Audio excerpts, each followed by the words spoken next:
when your metabolism starts speeding up, everything starts speeding up, and then suddenly your body's like, oh, we can deal with all that stuff now. We're not in hibernation mode anymore. We're in let's deal with it mode. Let's get stuff done mode, right?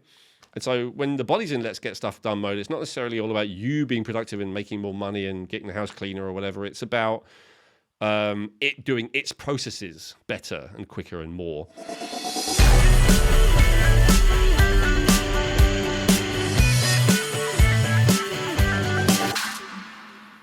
Welcome to the Rejuvenate podcast. I'm your host, Krissy Hawks, and I am here with my co-host, Elwin Robinson. And today we are talking about increasing cellular energy production by speeding up metabolism.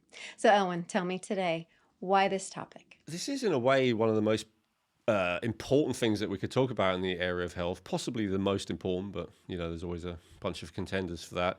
I really wanted to talk about the different hormones and neurochemicals that make you feel good, but as you know, Krissy, that was what we were originally going to film today. But when I really got into the research of it, I kept coming back to, but wait a minute, if the various systems of the body don't have enough energy, then none of those things work properly. And if the systems of the body do have enough energy, then a lot of those things become unnecessary. And so it really came back to that. And I know also we're going to do videos at some point about important topics like balancing blood sugar, cardiovascular health, all the rest of it. But again and again, when I dig into these subjects, I find it very difficult with the latest research to separate them out from metabolic health. Metabolic health really seems to be where it's at.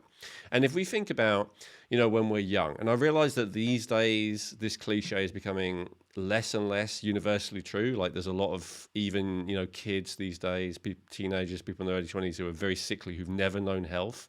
But still, overall, we can say there's a lot more people who in their, say, early 20s, they were able to only sleep a few hours or maybe, have a bunch of drinks the night before, work, whatever it may be, and then just wake up the next morning and feel great, And that's because, and then there's always that, well, that's just, you're lucky because you're young, right? Exactly. And then as you start to get into your 30s and especially 40s, you can't do that anymore.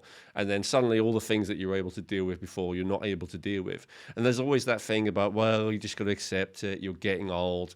But what is it about getting old that means that you can't deal with any of that stuff? There's lots of answers to that. We have covered many and will cover many. But if we go the other way, what is it about being young that means that you can poison yourself with loads of bad food, loads of drugs and all the rest of it, hardly sleeping, maybe stressing yourself out, living this really unhealthy lifestyle and still be good? What is it that makes you resilient to a lot of illnesses? I know children aren't necessarily resilient to all illnesses because their immune systems are new, But say, again, by the time you're, in your teenager, in your 20s, you're generally at that peak capacity. Again, less and less true these days, but in general, what is that? And so it keeps coming back to metabolism. So what does it mean to increase metabolism? As you said, it means increasing cellular energy production. So every cell has these little energy factories in it. I used to think of it as one factory, but in fact it could be thousands. Sometimes it's a few, it varies a lot. Every cell, except for red blood cells, has these little energy factories in called mitochondria. Now, mitochondria are fascinating. I don't know enough about them that I could fill up a whole episode with them, but I'd love to interview at some point someone who could. I've read a couple of books by scientists who have dedicated whole books to mitochondria. They come from bacteria. They're kind of like an alien organism living inside us, but we wouldn't be able to survive without them. They don't actually have our DNA in them. It's like another organism's DNA. And, all life on Earth never would have evolved beyond a very basic point without mitochondria.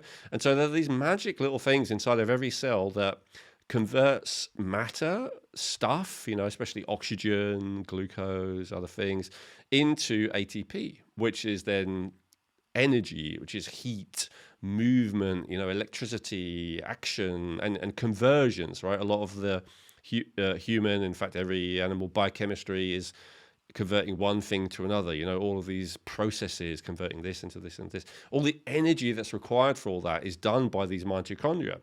And so when we say have a high metabolism, what are we actually saying? What we're saying is that these mitochondria are converting, are doing such a good job at creating energy. When we say someone has a fast metabolism, therefore they can get away with all that stuff. Sorry, that's what I really meant. They can get away with abusing their body, this and that, and still feel okay. What do we mean by that? We mean that their mitochondria are functioning so efficiently, they're creating so much energy that every system of the body, immune system, cardiovascular system, hormonal system, respiratory system, nervous system, all these hugely important systems, that every system in the body has more than enough energy to do what it needs to do. And that's quite a special thing. And of course, when the metabolism is not speeded up enough, then there's always this compromise. There's not enough energy to go around. And then it looks different for every person, right? Depending on lots of factors, their environment and their genetics. It'll show up in this area, it'll show up in that area. Maybe they get sick more. Maybe they feel absolutely fine, but they go to the doctor and they get told they have sky high blood pressure and cholesterol. Maybe they're depressed, full of anxiety, but otherwise they seem physically fine. There's loads of different ways that it can manifest, but some system or rather, some area of the body or other, and eventually every area of the body is going to be not optimal because it doesn't have enough energy to function. So that's really the broad idea of metabolism. And so when we think of metabolism as just, I can eat as much as I want and not get fat, which is generally why most people want to increase metabolism. If most people who find this are not regular viewers and they just found it through search and they're searching metabolism, most people are probably looking at metabolism because they want to lose weight. And that's great as well, right?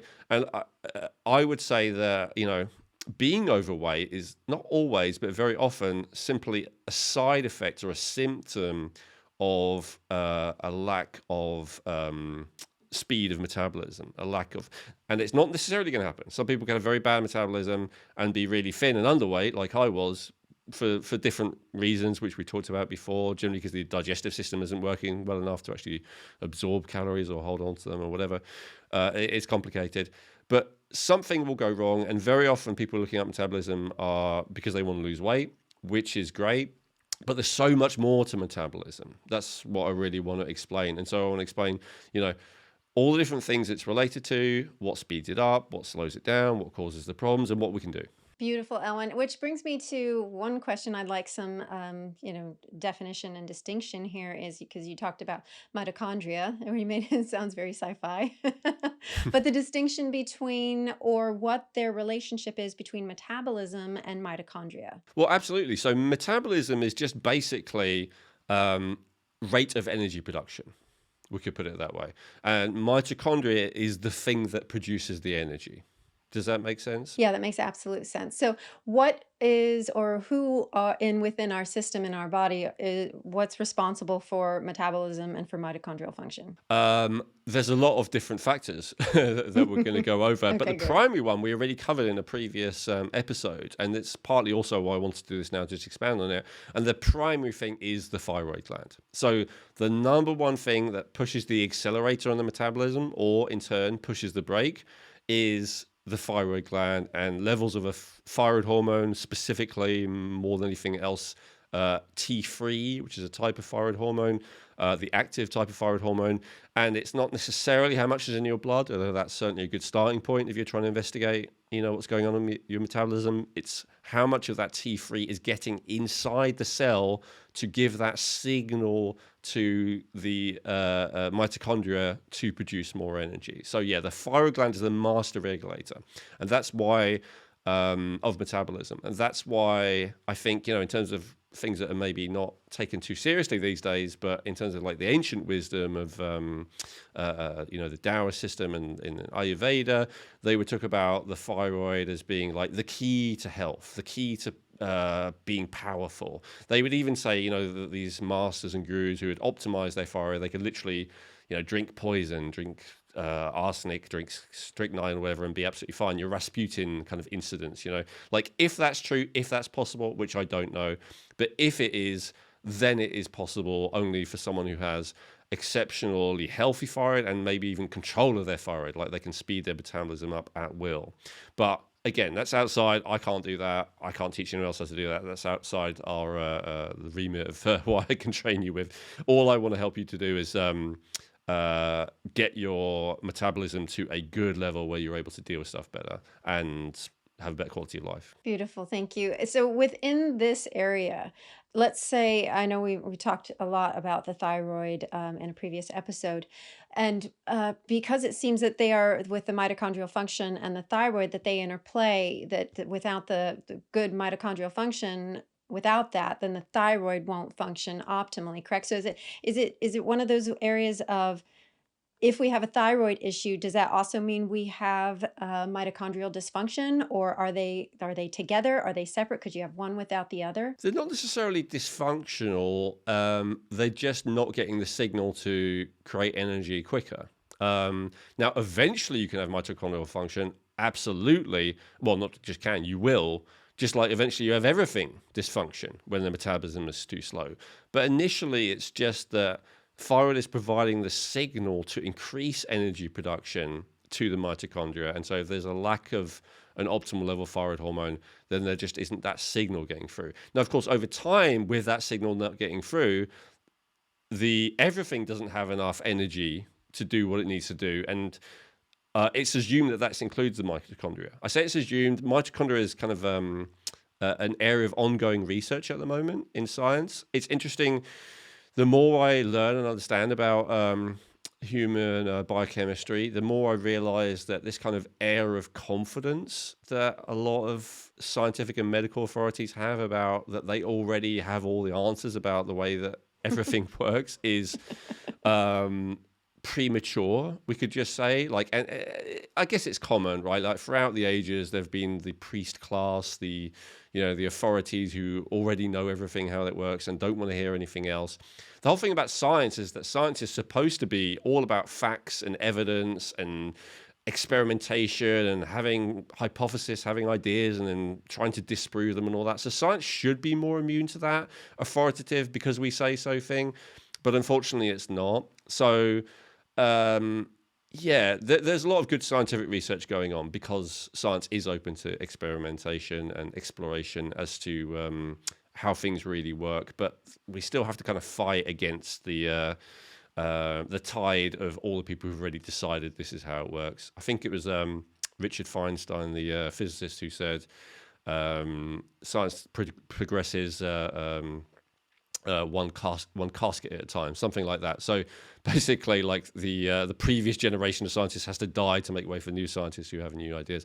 So the area of anti-aging research is a bit, I'd say, different from that because there aren't any fixed ideas. This is what causes aging. This is how we stop or reduce aging. But there's still, even though anti-aging isn't exactly set in stone about how things are, there is still a lot of the ideas about how biochemistry works are quite set in stone, and so they are getting in the way in some cases of really understanding. Now, I'm glad you brought up that about, anti-aging studies and things like that. How relevant is mitochondrial function and thyroid function and metabolism? How does that really interplay with people that want to feel young, feel good, have long vitality into their late ages? Well, that's one of those areas that is, as I said, a little bit contested, where there is certainly a lot of mainstream scientific research into how optimizing mitochondrial function might help to increase lifespan, and how maybe mitochondrial degradation is even maybe the primary cause of aging. There's a lot of investigation of that. But I think a lot of what is missed there is, this fundamental idea about how things work, which I've recently challenged within myself. Like, it's something that I just, learned because everyone was saying it, and then I've kind of realized it's maybe not the case. And it's related to the question of, is it actually good to speed up the metabolism, right? Because there are some signs of speeding up metabolism that look like they're not good, like they're not healthy. And so that's what we really have to get into. And of course, there's always the question, which people who very much want to be in alignment with nature will ask, which is very valid and relevant, which is what if it's so good to have a fast metabolism, why don't we have it, right? Like, why do we have this system in place that it's, when I talk about all the things that will slow down metabolism, you'll be like, wow, it's quite easy to slow down metabolism. Why do we have that system in place where if it's so important to have high metabolism, to have enough energy for every system of the body to work, why is it so easy to slow down the metabolism, right? Why are there so many things that can? And so the answer to that is that it really because it's not necessarily good to speed up metabolism. It really depends on the situation and the context. So let me explain. Nature does give us the ability to slow down our metabolism kind of on purpose. And of course, there are many feedback mechanisms that will just make it happen depending on our lifestyle and environment. Here's one of the downsides of having a faster metabolism. The faster your metabolism is, so the more that your mitochondria are producing energy, the more fuel that they need to produce that energy. So in other words, they need calories and they also need oxygen. Those are the fundamental things. Now, a state of an oxygen deficit has not been much of a problem as far as we know throughout most of our evolution, but a state of a calorie deficit absolutely has been. Right. And so throughout most of our evolution, as far as we know, as far as, various records show, like fossil records and all the rest of it, a lot of the time we were really struggling to have enough food and to have enough calories. For most animals in nature in the wild, that's still the case. So that gives us another clue. Right. So there's, even where there's an abundance, there's still a competition and still some of the species are not getting enough because the stronger ones of the species are hoarding it or whatever. Like there's often an issue of lack of calories. And so being in a state of a sped up metabolism is kind of a bit of an aristocratic state, as it were. It's like it's quite a privileged state, let's just say. And the specific privilege that I'm talking about is the privilege of having an abundance of calories available to you. And that's a privilege that we didn't have throughout most of our evolution. Most of us didn't have throughout most of our evolution, right? So that's one reason. Now, does that mean that if you eat less calories, that your metabolism slows down? Yes. And so that immediately hits one of the big myths of, I'd say, the modern day kind of health world, both medical and alternative, that it's better to eat less calories. Now, there are studies showing increase in lifespan in, rats and mice when they do reduce calories. I want to talk about that maybe later, if you remind me, Krissy, as to why that's the case. But even if we believe that's the case, even if we believe that eating more calories does, speed up our aging, I don't believe that, and I'll talk about why. But even if we did believe that, there is still the question of, philosophically, would you rather live a day as a lion or a year as a sheep? It's that kind of thing. Like, do you want to have a life that's actually fun, that you have energy, or do you want to have a life where you're kind of in a hibernation state, like just bunkered down, doing as little as possible, trying to conserve energy, right? And that, again, as I say, that's a philosophical question, maybe religious, spiritual, I don't know. That's for every person to answer, right? For themselves. Now, second of all, not only do you need more calories if your metabolism's faster, you're going to need more carbohydrates specifically. And so there are many environments where, and this is not as set in stone, the body can convert fat and protein into carbohydrate, but it's a strain for the body to do that. So a faster metabolism struggles to stay fast long term in the absence of carbohydrates. And again, as much as calories were in short supply throughout most of our evolution, carbohydrates were in even more short supply, right? So of places like North America, for instance, where there's not very many high carbohydrate foods in nature at all. I mean, there's corn and, but it's generally known that the Native American population, for instance, had a very low carbohydrate diet throughout most of their history. So there are areas of the world, and of course the extreme colds and all, where there's just no carbs to go around. So that's another issue. Now, of course, there's another reason why metabolism would naturally slow down. Even if you were in a, Garden of Eden abundance kind of environment where there's loads of food available everywhere, calories and carbohydrates, unless you're on the equator, you have this thing called seasons. And so again, this is not the whole planet. There are some areas where they don't have, winters, where they just have rainy seasons and stormy seasons and stuff. But again, most of the world where most of the populations have been, they have winters. And so winter means cold, and it means lack of resources. So even if you were in a situation where there is resources in general, when your body starts getting the signals that winter is coming, that Game of Thrones slogan, right? Winter's coming. What does that mean? Lack of sunlight coming into the eyes, which would stimulate less melatonin. Lack of sunlight coming onto the skin, which would stimulate vitamin D and other things, which I feel are not well understood. And of course, just heat in general, right? So if winter's coming, then there's less infrared energy coming in, which is heat, among other things. Oh, and the daylight, so the times, of daytime are getting shorter. So all of these things that show that winter is coming are all things that lower metabolism. And there's some interesting research that I've seen about, it was related to vitamin D specifically, but that a lot of the maladies that afflict us in our current age, the chronic diseases, are related to things like high blood sugar, excess fat being held onto by the body, and things like cholesterol being built up in the arteries. All of these may actually be useful things adaptationally, temporarily, if a person has to kind of pseudo-hibernate, right? It's helpful to have blood sugar kept high because there's so little around, so why would you want the body clearing it as quickly as possible? It's helpful to have stores of fat available to you, right? And so the idea behind that is, take in more white light when you first wake up, take more vitamin D, or get more vitamin D from sunlight, and actually eat more, funnily enough, and that'll kind of trick your body into thinking that it's not winter, and it'll actually keep the metabolism going. So it's an idea. I don't think that's been thoroughly tested yet, but it kind of makes sense, right? So there's lots of reasons why the metabolism would slow down, right? In reality, that we have very recently, last few decades, we managed to kind of overcome nature, and we can have as much calories as we want, we can have as much light as we want, we can have as much heat as we want, but that's not the vast majority of our system. And of course, if you were in a state of hibernation where there's not enough calories, there's not enough light coming in, like you're in this deficit state, then the body puts a lot of non-essential processes by its standards into we'll deal with that later territory, right? So the digestion obviously slows down because you're not expecting as many calories to come in, but your immune system also slowed down because you're not going out there and being in touch with as much.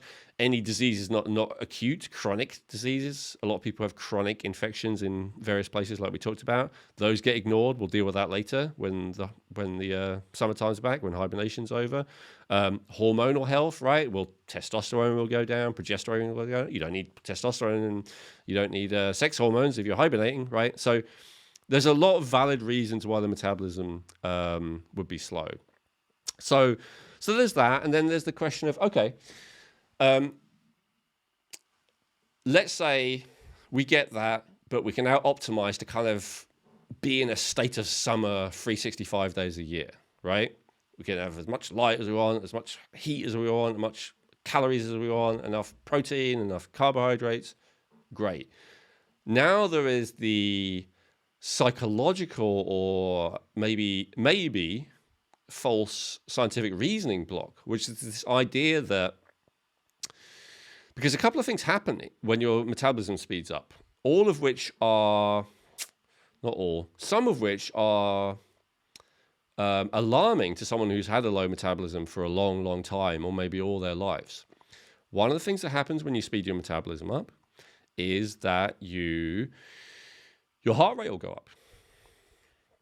And so we've been trained to think that low heart rate equals health. Absolutely. And high heart rate equals ill health. Yeah, a low resting heart rate versus a high heart rate. Yeah, absolutely. Yeah.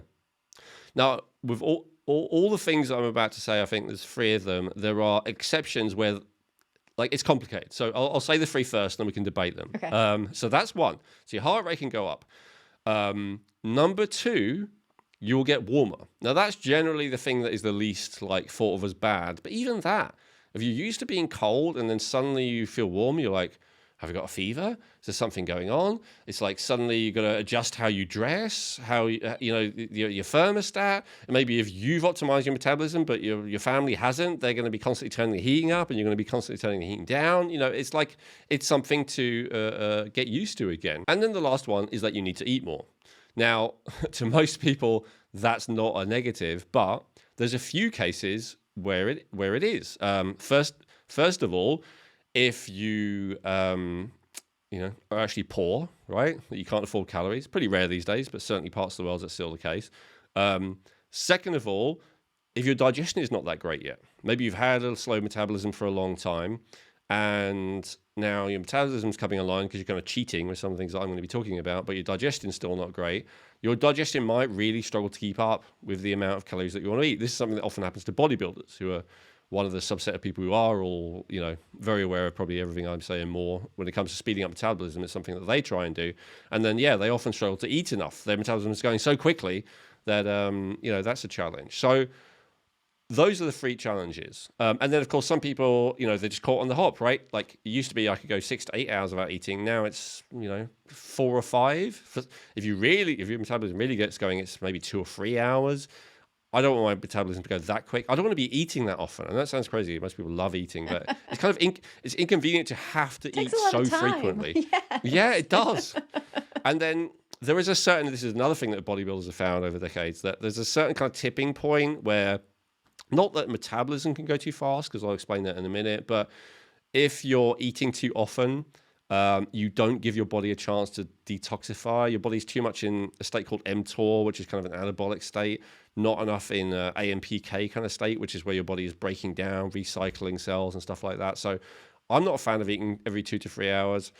I may end up eating more often than I do, which is still currently 3 times a day. But it's not going to be 8 times a day. It might be, 4 or 5 or something like that, because I think your body does need that time in between to regenerate and process and break stuff down again. So, you got to find the right balance of that. So, as I said, there are false signals for all of them. I'll do the heart rate thing last, because that's the most controversial. You have the most questions. Okay.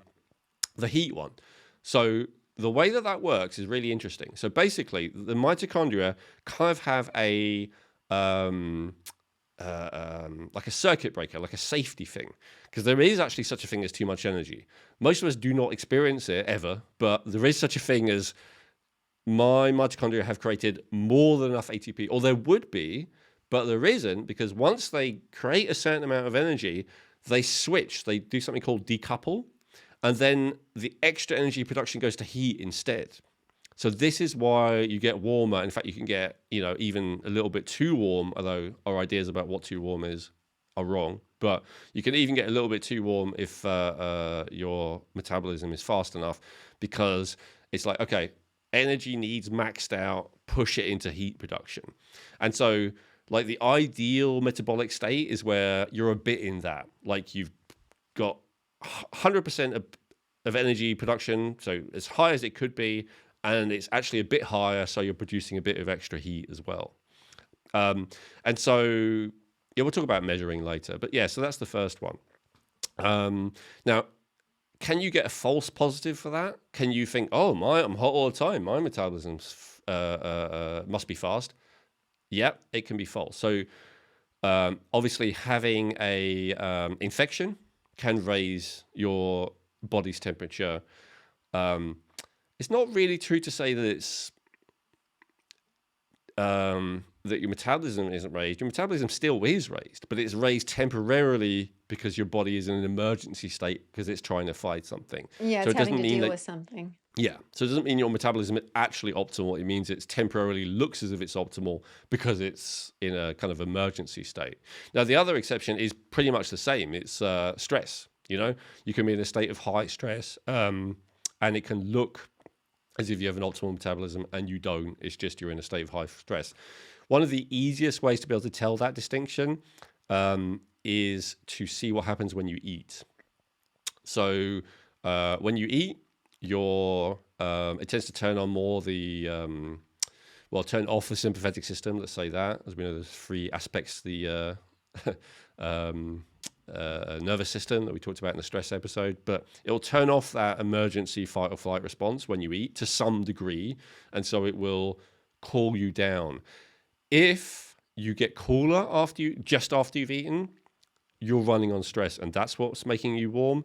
If it's the opposite, if you get warmer after you've eaten, it's probably because you have a fast metabolism, because look, you just put some more fuel in, your body's burning it, and it's producing more heat. So that's a great way of being able to tell the two. That still doesn't necessarily deal with the infection exception, but that's a thing where you want to examine that. You want to go to a doctor, see what's going on with your white blood cells, like check other markers to see if you might have, obviously, chronic infections don't cause elevated metabolism, so it's really more acute ones, right?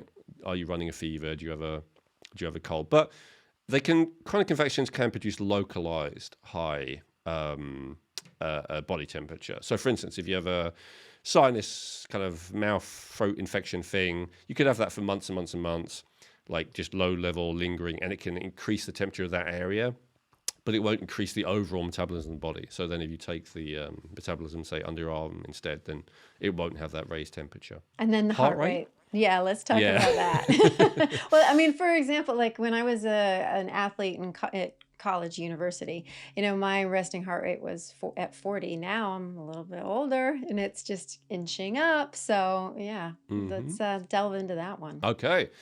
It's funny, I got a link in front of me. Lifelong endurance exercise and its relation to coronary atherosclerosis. And basically, people who had done this in this particular study, and I know it's only one study, people who had done decades of endurance exercise were actually more likely to have arterial plaque than otherwise healthy people who hadn't.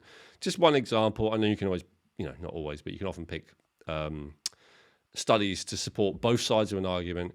But my first point to bring up is to say there are both sides to that argument. It's not as simple as low heart rate good, high heart rate bad, despite what is taught. There is evidence on both sides, right? So whenever there's evidence on both sides, I'd like to not say who's right and who's wrong. I always like to say, in what context is this side right, and under what context is this side right? So, and I realize it's probably the most controversial part of this whole recording, but that's okay. So the idea is, if you're so the human being, so generally there's this idea of survival of the fittest, Darwin, right? But the fittest is not necessarily the strongest or the smartest or the fastest. It's the most adaptable, right? And so one of the reasons why human beings have become, as far as we know anyway, the apex predator dominant species on this planet is because we're very adaptable, right? We can adapt in all kinds of ways, more than most animals, right? To all kinds of environments, all kinds of terrains, all kinds of situations. We're very adaptable. So what you're seeing in the case of an athlete is that they are going through a high level of adaptation. So they're becoming, this is my understanding, they're becoming super efficient at utilizing energy. Does that make sense so far? So it's like a person with money, right? You can give two people an average income. One of them is going to spend it so wisely, invest it, save it, all the rest of it. Another person is just going to spend like a normal person, end up in debt, right? So they're utilizing it well. And that's what things like VO2 max are talking about, right? It's how well your body can utilize the energy that's available to it. So in the context of them doing what they do, and even in the context of certain situations, what they've done has given them, has put them in a superior position to survive. So, for instance, with an athlete who runs, that's their thing. The adaptation that they've done to themselves has not only made them more able to win competitions of running than the average person, but it's also made them more adapted to surviving situations where they actually have to run away, right? Say, there's a tsunami coming, help, they're going to do better. And going back, thousands or maybe even less than that, right? There's a predator coming, right? They run faster than everyone else. They're going to survive. So there are definitely useful aspects to that adaptation. But if we look at the nature of that adaptation, it's not really different from a person who is adapted to surviving with less calories. Yes, within that specific situation of deprivation. So in the case of a person who's So in the case of a person who is adapted to having less calories, they will learn to eke out a very good amount of energy out of a limited amount of calories, right?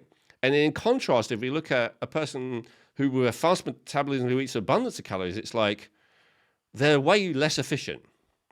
Does that make sense?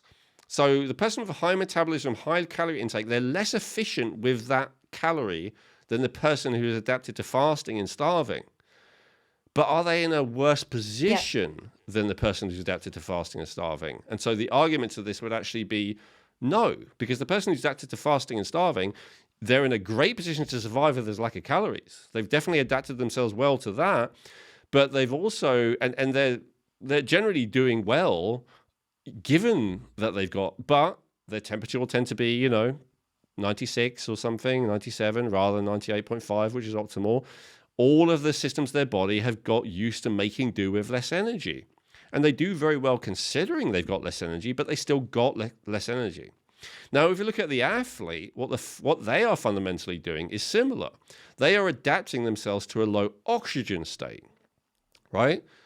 In most cases, it doesn't actually matter if it's aerobic or anaerobic. In either case, it's that utilization of oxygen that's key. That's why VO2 max is one of those measurements for the health of the athlete, right? It's how efficiently can they utilize oxygen.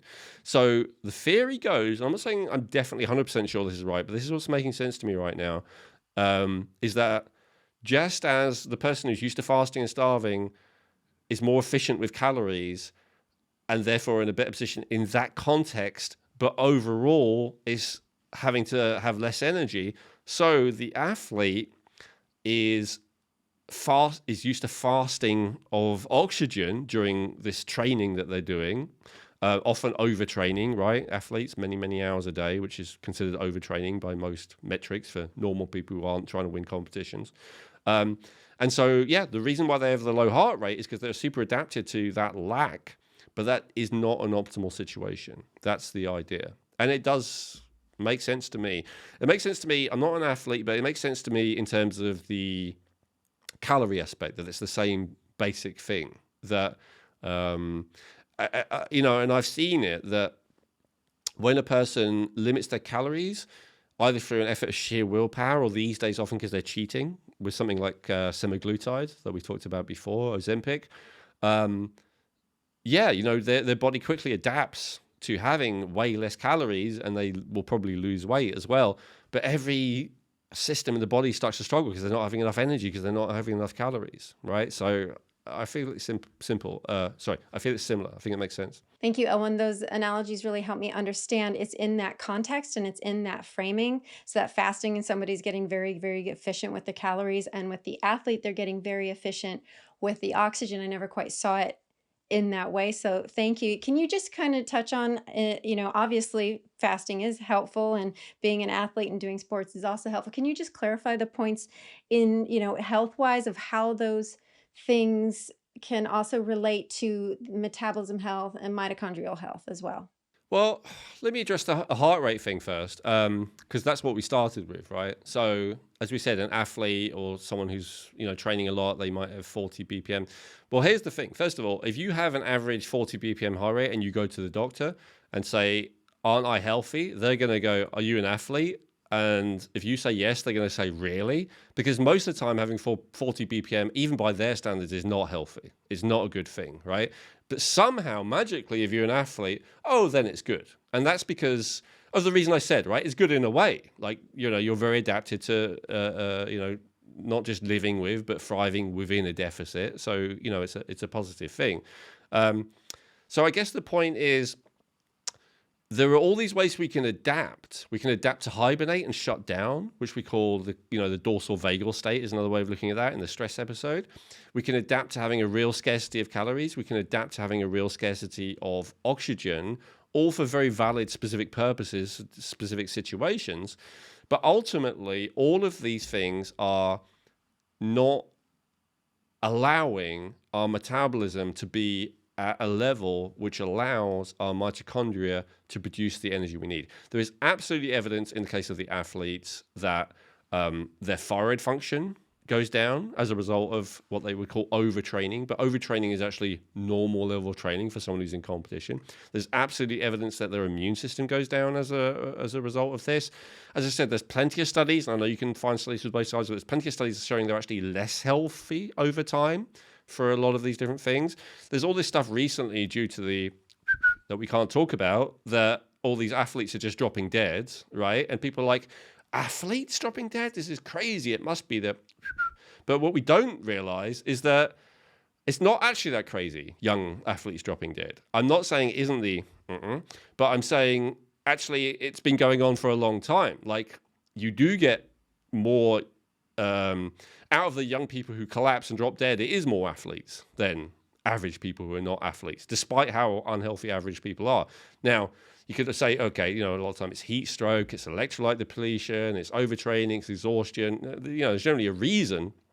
But my point is, they're not necessarily the pinnacle of health that we actually think they are. Does that answer your question? Yes, that does. That does answer it. Thank you. And just to say with heart rate, so this is crazy to me because I started doing stuff to make myself healthier, and my heart rate go up, and it would especially go up after eating. And honestly, because I'd been used to mine being low, like 50s, and it would go up to like 80-ish, and 80 something, and I'd be like freaked out, like what's going on?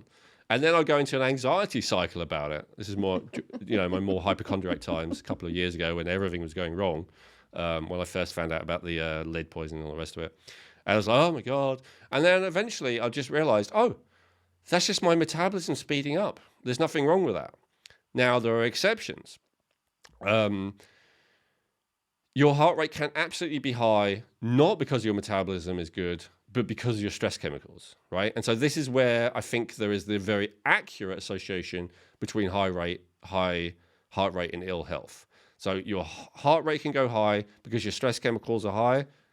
That's not healthy unless it's temporary, right? As Wim Hof has proved, very temporary acute stress can actually be very good for you. I say can because if your metabolism's slow and your thyroid is struggling, acute stress can not be great. I don't recommend cold water for everyone, but anyway, so that's one reason. And then the other reason, of course, is if you've got plaque and you've got high calcium score and you've got high blood pressure and you've got fibrotic tissue and all the rest.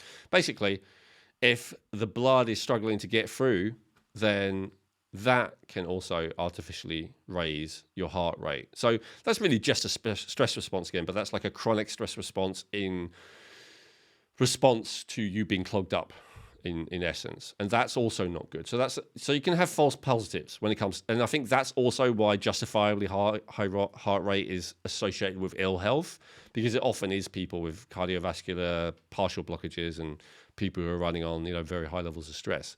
But there is such a thing as not those things. And in fact, I think if I really look at it, I still talk about him every episode, but Joe Dispenza, right? He talks about one key concept that's, funnily enough, I kind of recognized again in the work of someone who specializes in metabolism that I've learned some of these bits from. And it's this key concept that if you're running on stress chemicals, that is prematurely aging you.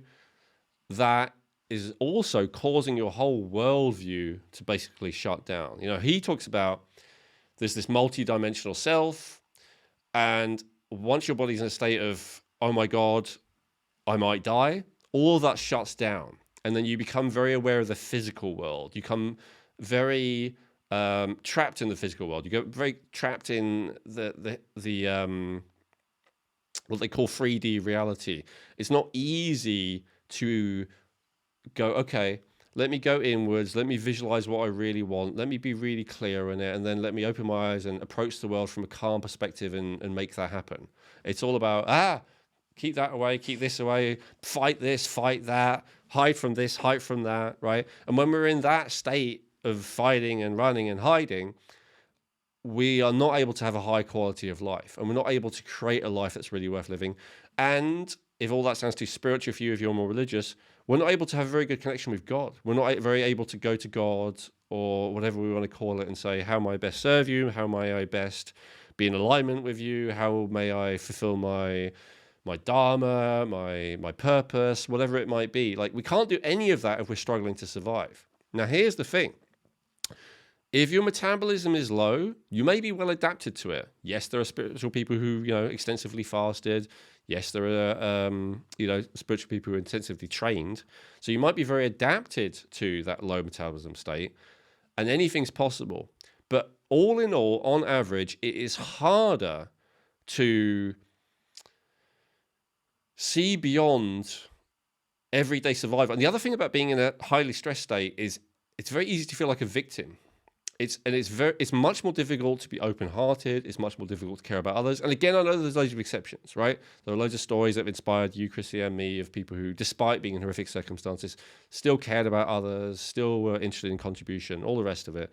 But all in all, it's way harder to not feel sorry for yourself. It's way harder to not be selfish. It's way harder to care for other people, to care for the world, to do something creative, to do something meaningful. It's way harder to do all those things if we're running high on stress chemicals. And so but why am I talking about that before we talk about metabolism? Because when your metabolism is low, you can basically go in one of two directions. And obviously people veer between them, but kind of philosophically, you can go in one of two directions. And it's ones we talked about already in the stress episode. You can either kind of tend to go more towards the sympathetic mode. And the sympathetic mode is like amping everything up. So this is like artificially jacking up metabolism. And this is, attraction to stimulants, right? Coffee and cocaine and other types of caffeine and amphetamine and whatnot, like to keep yourself going. No, I will do something meaningful. I will do something significant, like to force yourself to do it. Of course, the downside of that is that it's not sustainable, right? Sooner or later it crashes. There are many people, to be fair, throughout history who've done great things, who were riding high on stimulants before they crashed. But then, I think Hitler took a lot of amphetamines, Stalin, so there's a lot of really bad people as well who've kind of gone in that direction. And it makes sense, right? Like, when you're high with that kind of sympathetic stress, again, you're looking for enemies everywhere, right? Yeah. Stalin, persecution, paranoia, everyone's out to get me, all that kind of stuff. Hitler was the same, apparently. So that's not good, right? The other direction you can go in, and that's often called the anxiety in modern mental health parlance. The other direction you can go into is what is commonly called depression. It's basically forget it. And again, I'm not saying anyone does this consciously, but on some level they're like, oh, just forget it, forget the world, Yeah. I'm just going to do the minimum I need to get by and survive, but really I'm not interested in making a difference in the world. I'm not interested in doing something significant. I'm not interested in living a really meaningful life. I just I go between wanting to get by and not even caring if I get by. It's that kind of mode, right? Yeah. And Can I quickly clarify on that? It might not necessarily be that they're not interested. They just don't. They may on a higher level want that, but they just don't have the capacity to. Correct? Well, this is speculation, but I'm saying I think that on some level there's kind of a choice between that sympathetic mode Going either way. Yeah. Which way are you going to go? and that Right. dorsal vagal. Right. But again, I'd much rather that someone was shut down that they turn into Hitler, right? So this isn't a judgment as to what is better or worse. I mean, you could argue it's the people who go into sympathetic mode that do by far more damage to the world, right? Most of the tyrants and horrific people are all in that sympathetic mode. So I'm not knocking the people who go into that shutdown mode. There's a very good argument to be made that that's actually better for you and the world. But I'm just saying those are the two directions that one tends to go in if there's that lack of capacity. Right. And I think part of it is genetic, for me, I had that high cortisol thing in my genes I told you about. So I think I'm always going to tend to go into that sympathetic mode. Have I had periods of going into that dorsal vagal shutdown mode? Absolutely, when things got really bad, as you say, capacity. But I've had a tendency to always pop back into that. I think you're the same. They're often called type A personalities, right? But as I say, that's not superior necessarily. In fact, our type tends to do a lot more damage. So, yeah. No, that's anyway. really great distinction. Thank you. Thank you. So the point is not which is superior out of those two modes. They're both not great. And so the goal needs to be to get to that ventral vagal mode, that present, engaged with the world around us, but also relaxed, but also with energy. And so I really associate that with having a a high level of metabolism. And I realized, some people are like, never heard of metabolism, and that's just how they are, right? It's not about intellect. It's about, what kind of state you're in. But it's very hard to be in that, engaged with life and yet relaxed and easygoing and doing something meaningful all at the same time for a long time, years or decades or whatever, if you don't have a good metabolism, because you just don't have the energy. As you say, you just end up in a deficit. We're going to take a quick break to share with you one of our amazing sponsors, Genetic Insights. What makes Genetic Insights uniquely valuable is that they test over 83 million different variants, which guarantees a 99.7% accuracy on all of their DNA reports. With over 100 reports available, you get comprehensive insights into what your DNA is telling you about how to optimize your health today and in the future. I found reviewing my results to be incredibly accurate and applying some of the recommendations, which are personalized to your individual DNA, to be extremely helpful for me and my family. I also loved how easy it was to upload my raw DNA data that I already had from previously using Ancestry.com, because Genetic Insights supports uploading raw data from all major platforms. To get your health reports, go to geneticinsights.co and get 20% off today by using coupon code Rejuvenate. Remember that supporting our sponsors supports our podcast, which allows us to keep sharing this important information with you free of cost. So, go get your Genetic Insights health reports by going to geneticinsights.co and use coupon code Rejuvenate for 20% off today. No, so true. You did touch on a good part here that I do want to track back to real quick: genetics and their role. So, can you talk to us a little bit about genetics within metabolism, mitochondrial function, etc.? Absolutely. I mean, Genetic Insights, we have a report, metabolism, right? Is it fast? Is it slow? Is it in between? I believe mine is in between, naturally. So again, with all the genetic stuff, I want to do a full episode on it soon, but it's not what's set in stone. It's a tendency, right? It's what's likely to happen. And so absolutely. And if, now, I think on the reports, because you have to do everything 100% mainstream science, I think the high metabolism is actually kind of shown as not optimal or something, but I don't think that's really accurate. Really, the higher the better, because if it gets too high, then it just gets pushed into heat. Now, obviously, it can get too high. That's what hyperthyroidism is. And when the metabolism is really too high, you are too hot and you are losing too much weight and you are too amped up and too full of energy. You tend to be anxious and all that kind of stuff. It can be pushed too far, but that's very rare. Hyperthyroidism is less than 1% of thyroid cases. So very rare that that's an issue. So yeah, that's one thing. Thyroid status is another thing. Underactive or overactive thyroid, that's the next biggest thing to check. And then other than that, stress chemicals we talked about, levels of cortisol, levels of, I'm trying to think about this. We don't have any other stress chemicals yet, I think. Dopamine, but we're going to talk about that and a lot more in the next episode, so I won't get into that one. But yeah, a few of those things will dictate, first of all, how fast your metabolism is. Second of all, how you respond when it's not. Do you go into that super sympathetic state or do you shut down? Yeah, one of two ways, definitely. So, just moving back to, we talked a lot about what can cause the metabolism to speed up, what can cause it to slow down, where somebody might think it's a good idea for it to speed up, but who isn't that good for? Who is speeding up metabolism not good for? Yeah. Basically, people who don't have enough calories, first and foremost. People who have access to enough calories but can't digest them because of various digestive issues. Because if they eat carbs, it feeds candida, and if they eat, fat, it irritates them because they've got gallbladder problems, whatever. Like people in that really difficult situation, which I fully relate to, used to be in. People with a psychological or neurological addiction to stress or overdoing.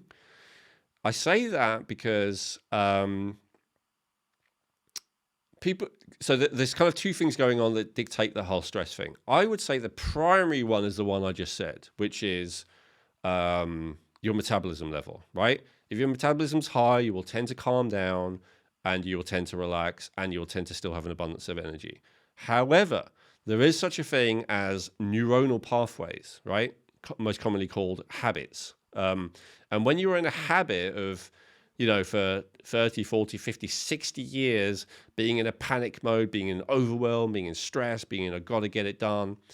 If you add more energy to that situation, it can go the direction of, oh, I'll just calm down now because, suddenly I'm not feeling like I'm struggling to survive because biomechanically I'm not struggling to survive. I now have enough energy. But a lot of the time, I would say the person doesn't realize on that deep intrinsic level, oh, I have enough energy now, I can calm down, because they're just in that habit of being all amped up. And so they just have more fuel to be even more amped up. And so I'd say along with that, there's the kind of psychological element of working with someone, whatever, to say it's okay to calm down. It's okay to not be doing 24/7. It's okay to just, maybe spiritual teaching as well, right? It's okay to just be. It's okay to be present, all that kind of stuff. And then on a kind of a habit level to kind of retrain themselves, it happens a lot. I used to work with a lot of people with chronic fatigue, and they're often those sympathetic kind of people who are all amped up and they amp themselves up as much as possible. And then they exhaust themselves to the point they can't get out of bed for years, right? It's horrible. It's a horrible state of being. And then you help them and they start to get better, and they immediately overdo to the degree that they get better. And so that can be tricky. And so, it's not that that person shouldn't speed up the metabolism because there is no other option for them to get better, but it's that they have to be aware that along with speeding up their metabolism, they have to slow down. You know who else is guilty of this? Me. So this is how I've learned this lesson. If you think I'm casting he who casts the first stone, whatever. So that's why the next episode is going to be about opting your neurochemistry to feel healthy. And it's really meant kind of as a part 2 to this one, because it's saying, all right, you got your energy up. Now let's make you actually happy. So we're going to do that next. Good. And then the last thing is, all right, and this is a big one. And again, this has happened to me.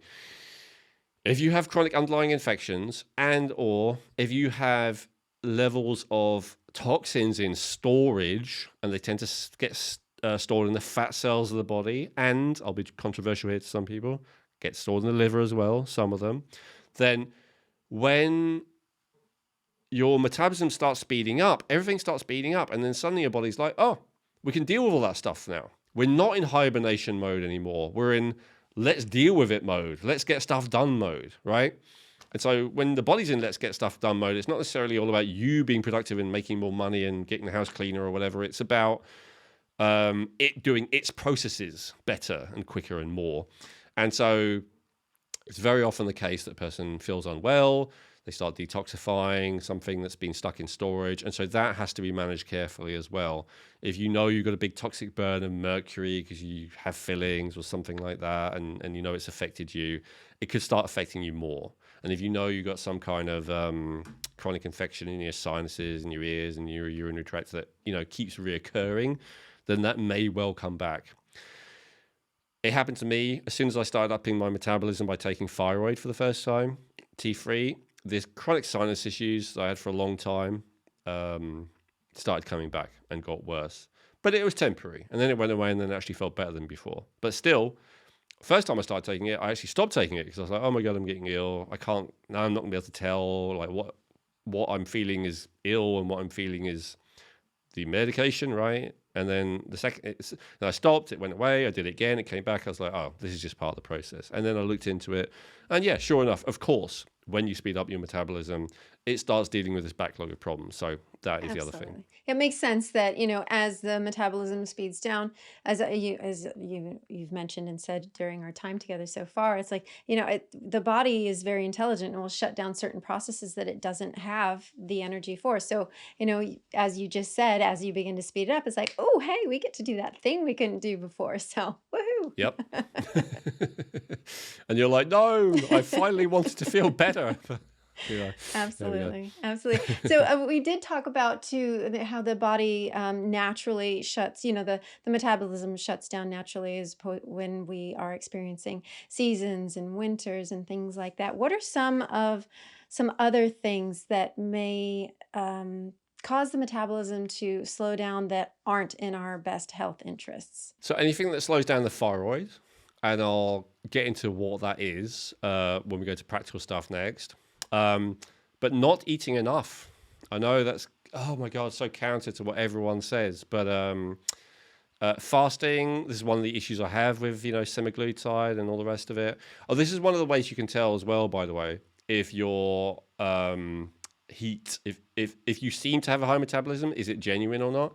Because you have a lot of the symptoms of high metabolism if you take methamphetamine. I mean, you feel warm, you feel amped up, you feel stressed, so it's kind of different. But here's the thing, you don't have appetite, right?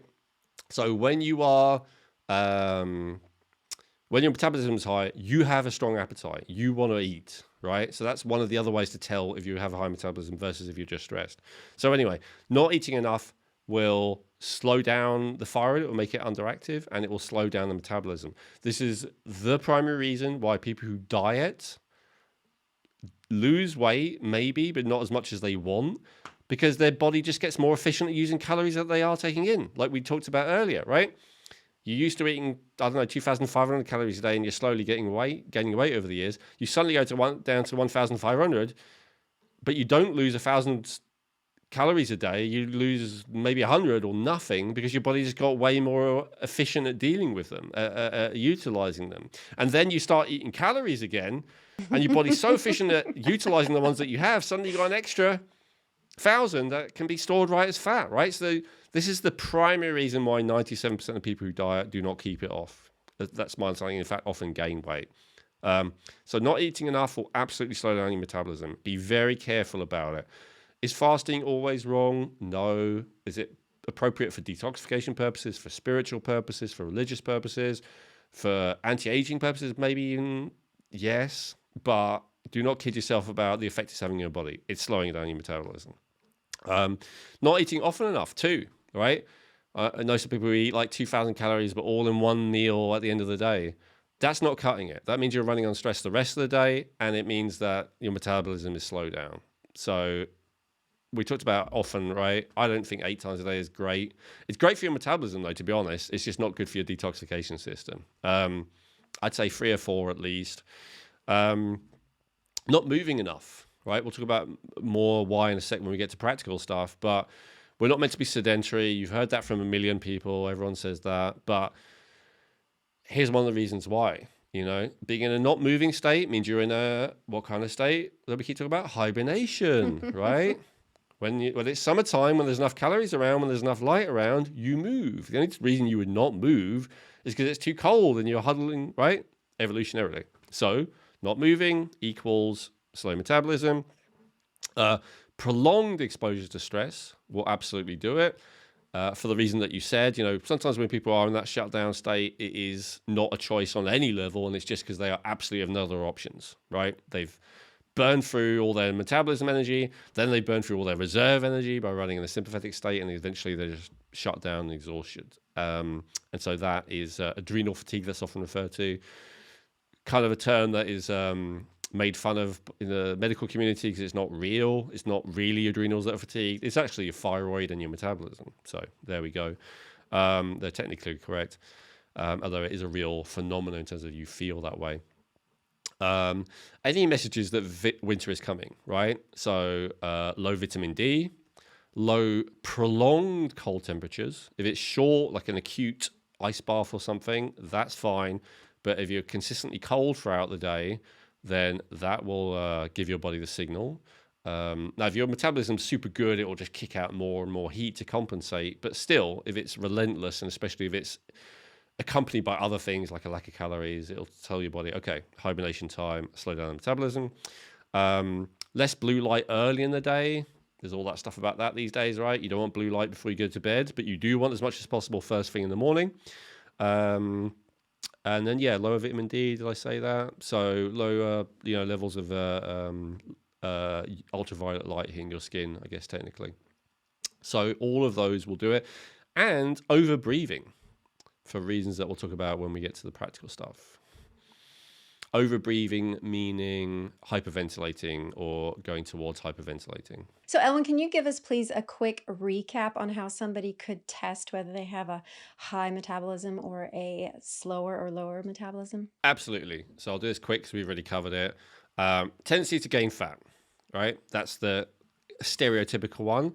The fact that you don't don't gain fat doesn't mean your metabolism's fast, but the fact that you do gain fat, especially if it's easily, that does indicate that your metabolism's slow. Temperature, we talked about, it could be high temporarily because of stress. It could be high temporarily because of infection. But you want it to be around, God, I know these in Celsius. Maybe you can look it up while I'm talking and looking up in Fahrenheit for me, Krissy. But you want to be about 36.6 in your armpit upon awakening in the morning, and about 37.1 during the day. And then you want it to be back to about 36.6 again when you go to bed at night. This varies a little bit for women with the phase of the month. Do you remember, Krissy, which days of the phase of the month is it that is actually accurate for? Yeah, it's going to be higher when if you're talking about, it's more in your ovulation cycle, if that's what you mean, where your temperature goes up. There's like 3 days of the month where what I just said is actually accurate, and the rest of the time it's either higher or lower than that. I was wondering if you knew where they were. No, I mean, yeah, I think it has to, when it's at that peak is going to be when you're in your ovulation phase. So that'll vary for everybody in that, I would think. Okay, But so don't that's count when me, it's going to don't be at quote that me on level. it. Yeah. Okay. Yeah. Okay. It's not an exact science. It's one indicator of many, but it's, if you're consistently like below 36 when you wake up, whatever that is in Fahrenheit, if you're the best you ever are is, 36 and a half, something like that, then it's almost certainly too low, especially for women. If that's your average, let's say throughout the month, if you do an average, then that's definitely going to be too low. 37 is really where it's at. 36 is what's normal now during the day. 37 is what used to be normal during the day. We now have an obesity epidemic. Obesity used to be rare. You can draw your own conclusions from that. Heart rate, again, as with the temperature, after eating is a really good time to measure this, say 20, 30 minutes after eating. If your temperature has gone up after eating, that's a good sign it's your metabolism. If your temperature's gone down after eating, that's a good sign that it's actually stress. Same with the heart rate. If the heart rate's actually gone up after eating, that's a good sign it's metabolism. If it's gone down after eating, that's a sign that you were running on stress and you've calmed down a bit after you've eaten. So yeah, 70 to 90, resting. Having it at 60, 50, 40, we talked about this, not necessarily good. And then, so we talked about stress can raise it artificially. Being poisoned raises it artificially. Now, I'm going to give some recommendations. We're going to do that section next. I'm actually going to leave out some of the things that are the most well known for raising metabolism, and here's why. Your metabolism is raised by poisoning yourself, right? Your heart rate will go up and your level of heat will go up, absolutely, at least initially, when you use caffeine, when you use methamphetamine, when you use cocaine. But that doesn't mean that that's a good thing. And it's also true for various supplements, various herbs, even some nutrients, is my understanding, and certainly for many, many drugs, that they seem to be beneficial to a certain...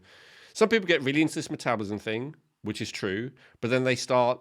there are people in like the alkaline movement that like everything alkaline good, everything acid bad. And then there are people in the carnivore movement, like everything animal good, everything plant bad. And so there are people in the metabolism movement that are like everything that speeds up metabolism is good, everything that slows it down is bad. And the challenge with that, as I just said, is there are a bunch of stuff that speed up metabolism by poisoning you. So we have to be really careful of that. If it's not on the list I give, it might be because I've never heard of it, I don't know about it, but it might also very well, especially if it's a well-known one, be that I'm not putting it on the list because it works through poisoning you. So I don't really consider that to count. We don't recommend that. No. It's, as I say, frighteningly common. Another experiential thing that will really give you a clue about your metabolism is warm hands, feet, and nose. If you have perceptibly... Now, of course, I walk around barefoot all the time, even on cold stones, because I don't think about it. And that's going to cool down your feet a little bit, But, I mean, all other things, if you're in socks and, or in a carpeted environment or wearing shoes and your feet are still cold, that's definitely a sign of it, Yes, if you've just been rummaging around the freezer, your hands can be cold. But if your hands are cold in a normal setting, then that's a sign of low metabolism. If you have infrequent bowel movements, constipation, it's one of the classic signs of hypothyroidism, also one of the classic signs of low metabolism. Basically, all the signs of hypothyroidism are kind of the same as low metabolism, but there's a few that I'll highlight as especially illustrative.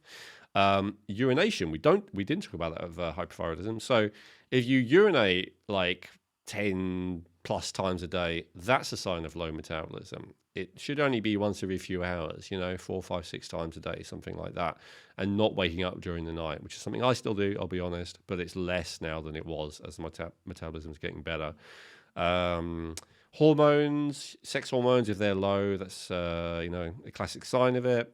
Not able to get to sleep, not able to stay asleep, not able to wake up feeling refreshed from sleep. Those are classic signs of low metabolism.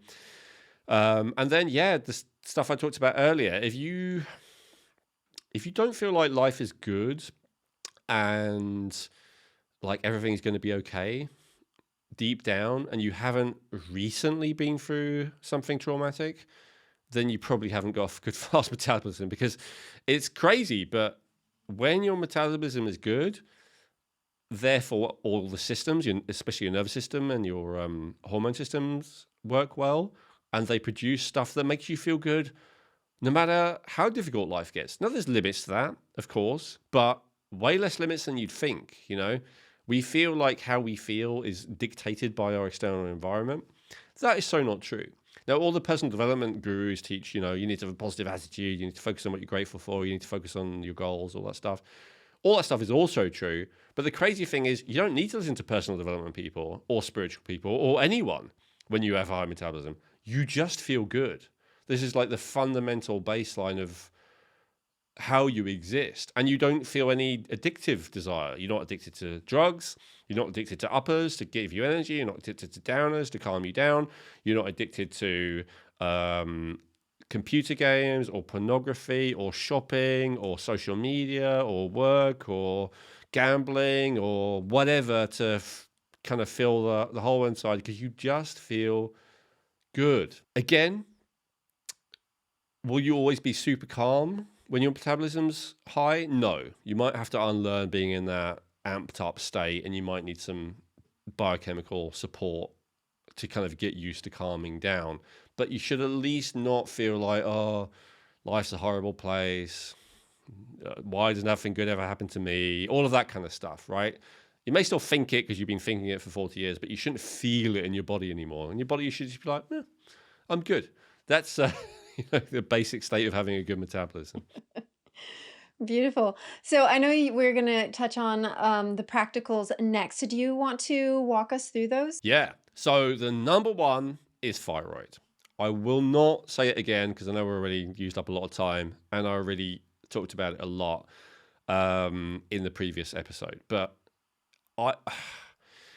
like, for instance, I researched this stuff, even though I've got a good idea before the episode. I was like, oh, what are other people saying?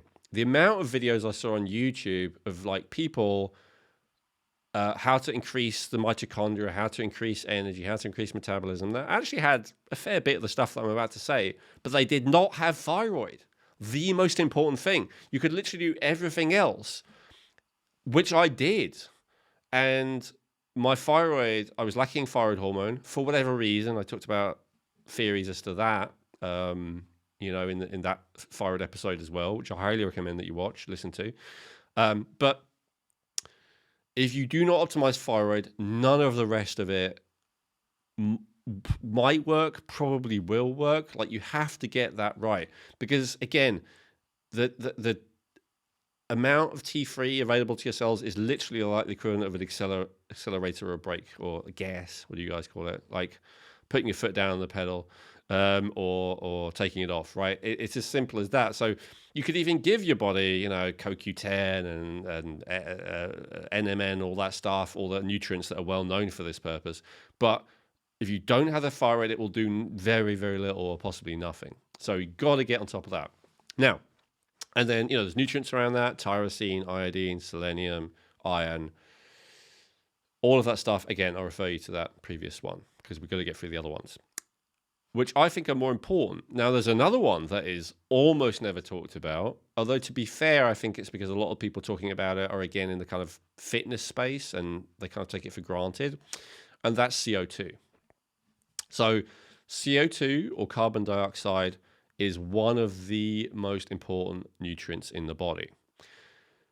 Crazily, it is treated by most of mainstream science and medicine as a waste product. I was guilty of doing this early on in my career, of describing it and treating it as such.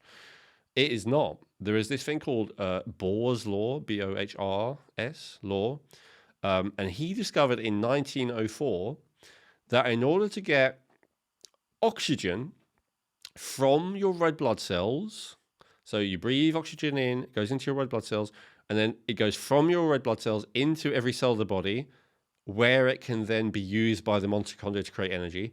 In order for it to go from the red blood cells into the cell, you have to have sufficient carbon dioxide. If a person is starved of carbon dioxide, if they're low in carbon dioxide because they are over breathing or for various other reasons, not enough oxygen will get into the cells.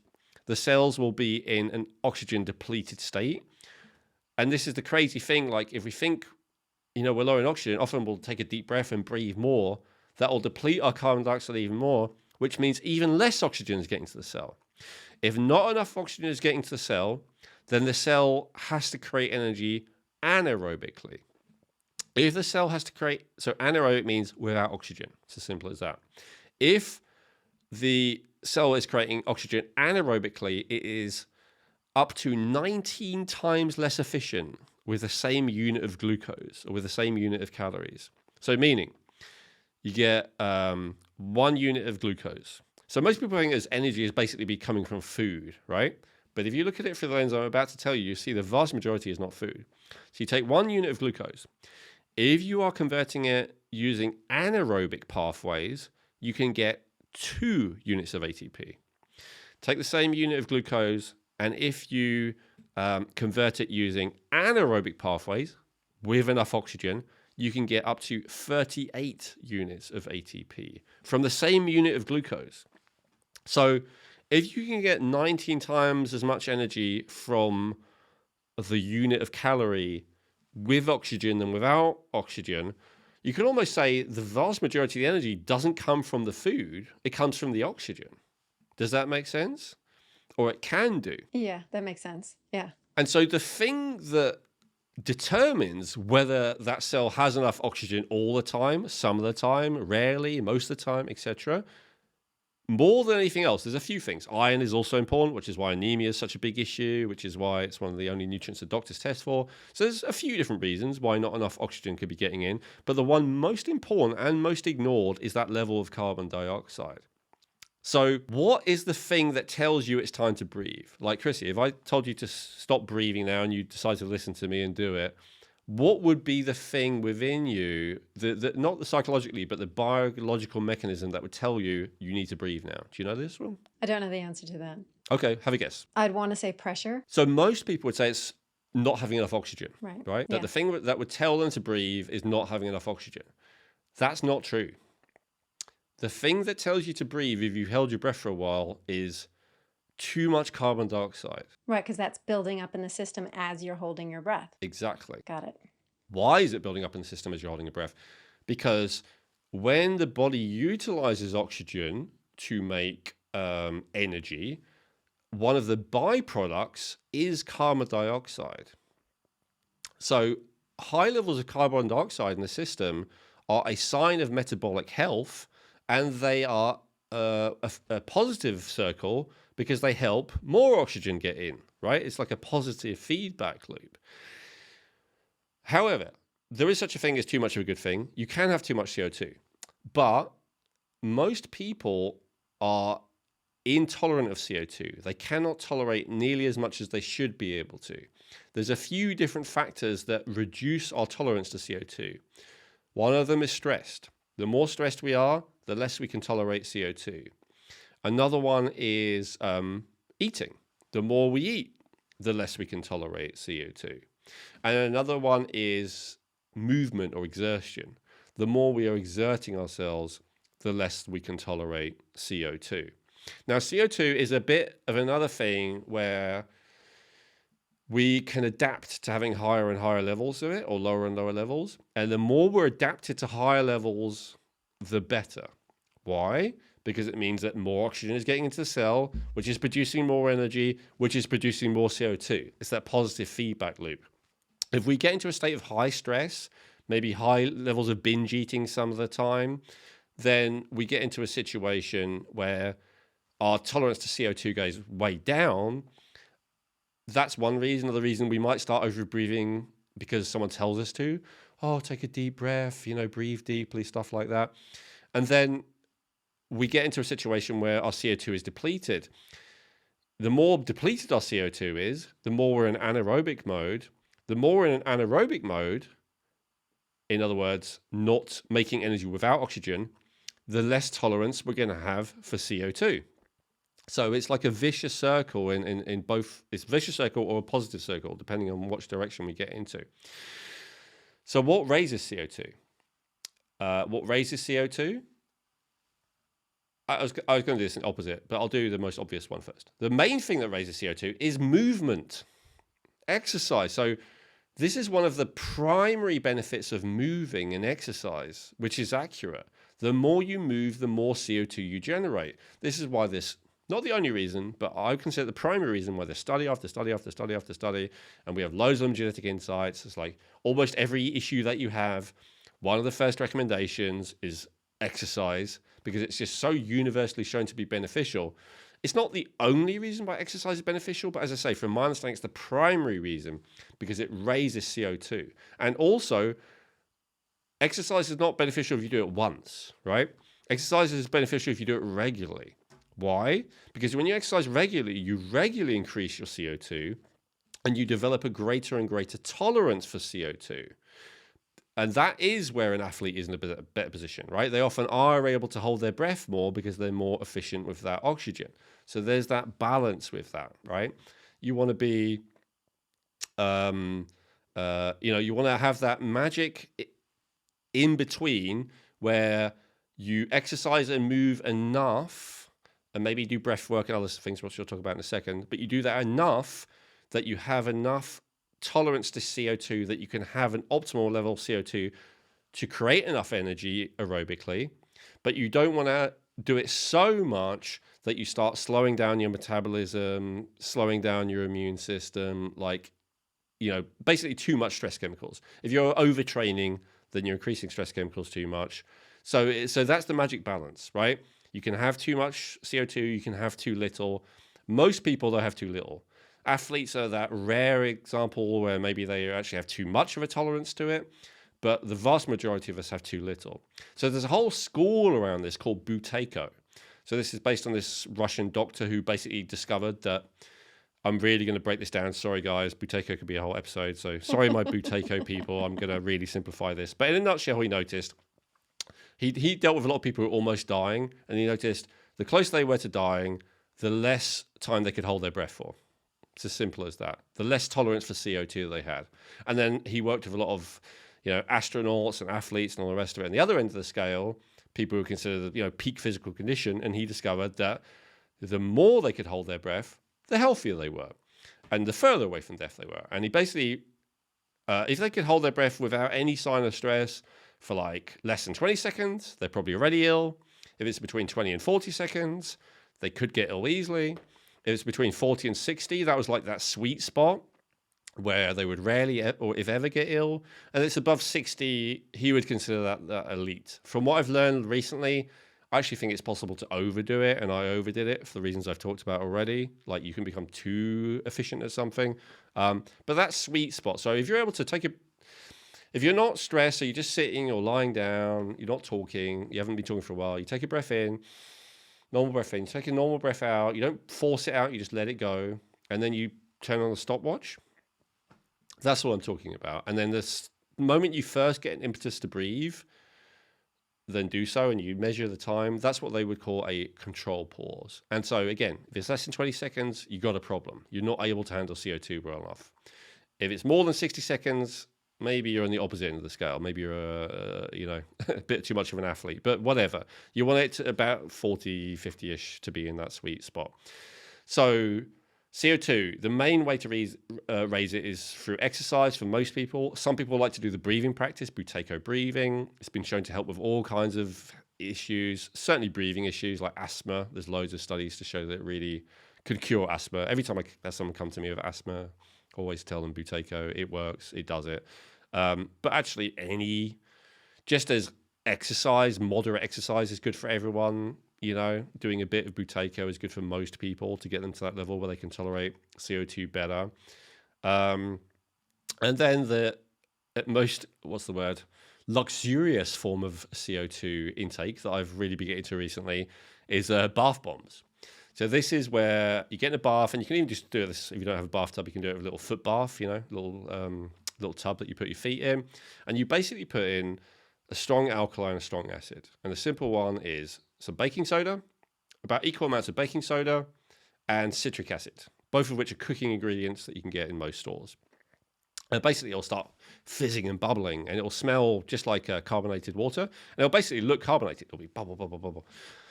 But then you just let those little bubbles rest on your skin, and it will be absorbed through your skin, and you get a nice little boost from it. It feels really good. So as I said, CO2 helps to speed up the metabolism, right? So afterwards, I notice my core temperature will be higher.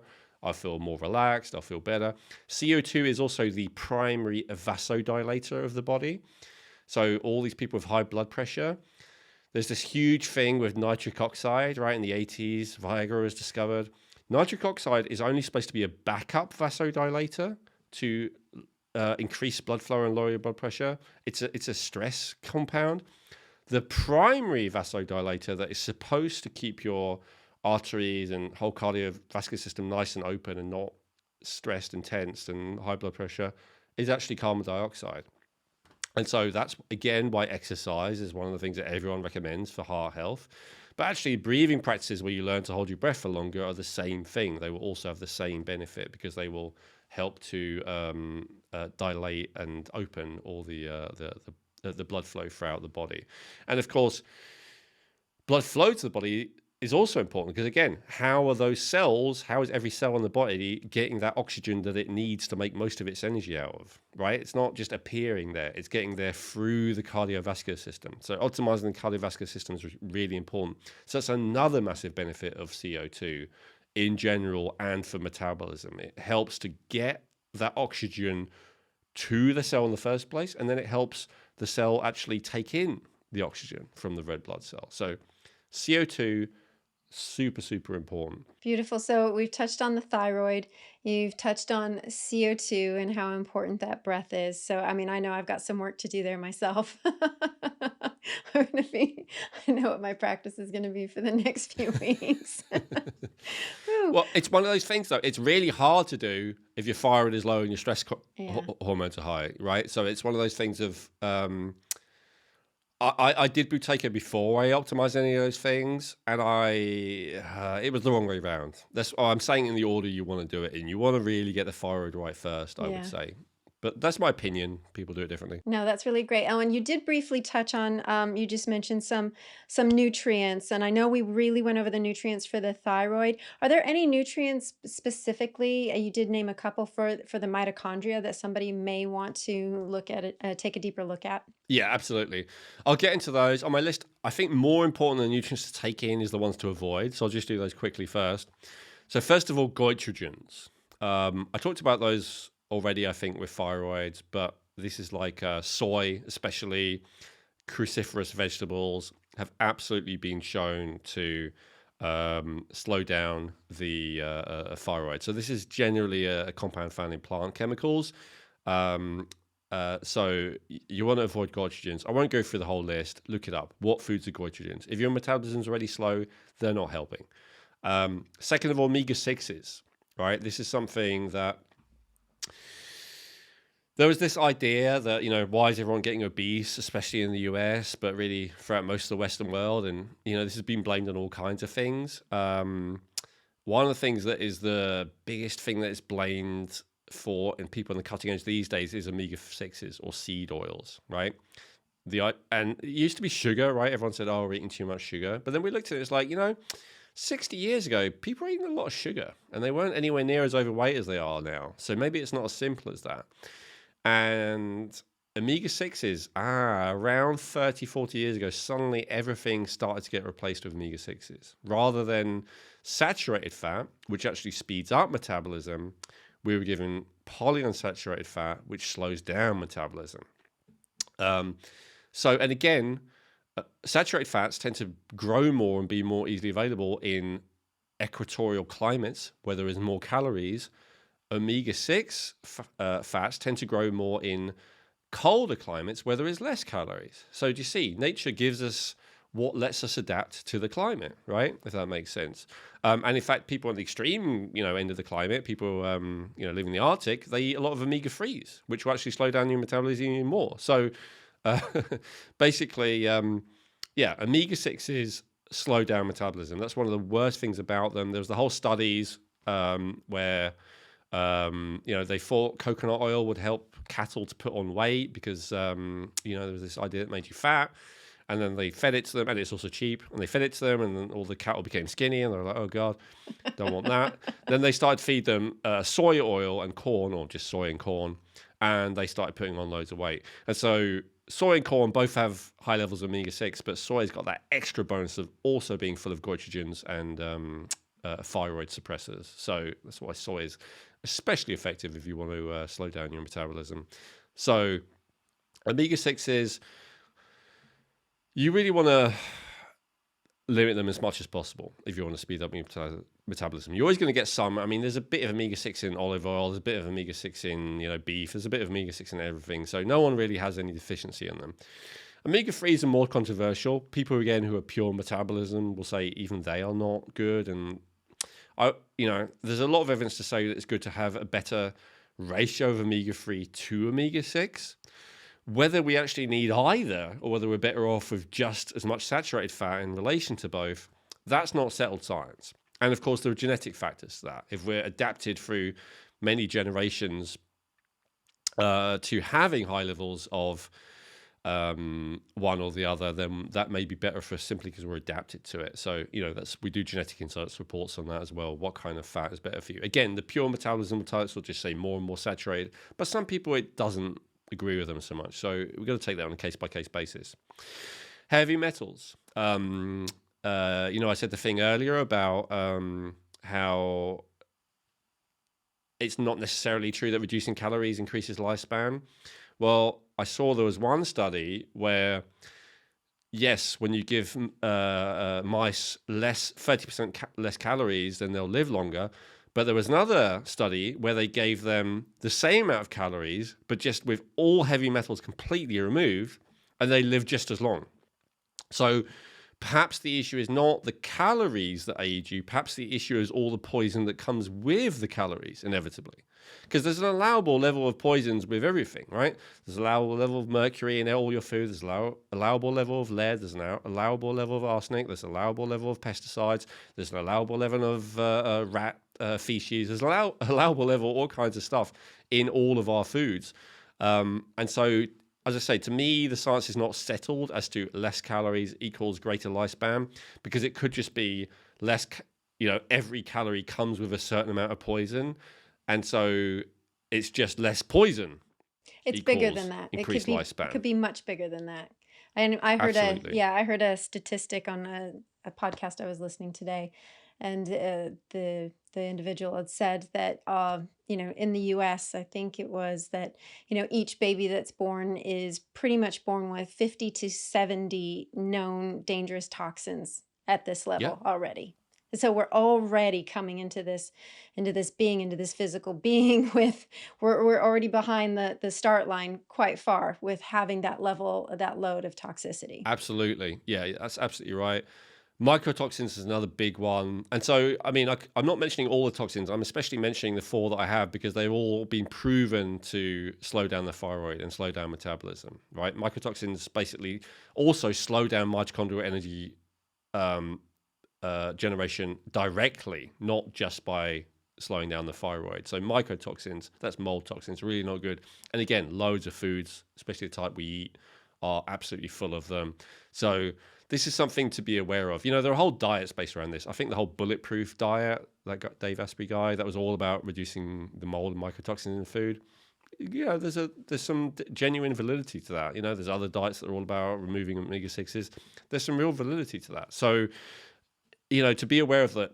In terms of, I saw two more studies that showed just removing methionine in one and just removing tryptophan in another, just removing that one amino acid from their diets also extended the lifespan just as much as reducing the calories. So there are certain amino acids which, while they are necessary for an infant to grow, they are not necessary for an adult, and in fact may accelerate their early demise. So it goes beyond the even obvious things like mercury and mycotoxins and all the rest. Even there are certain nutrients which will age you prematurely.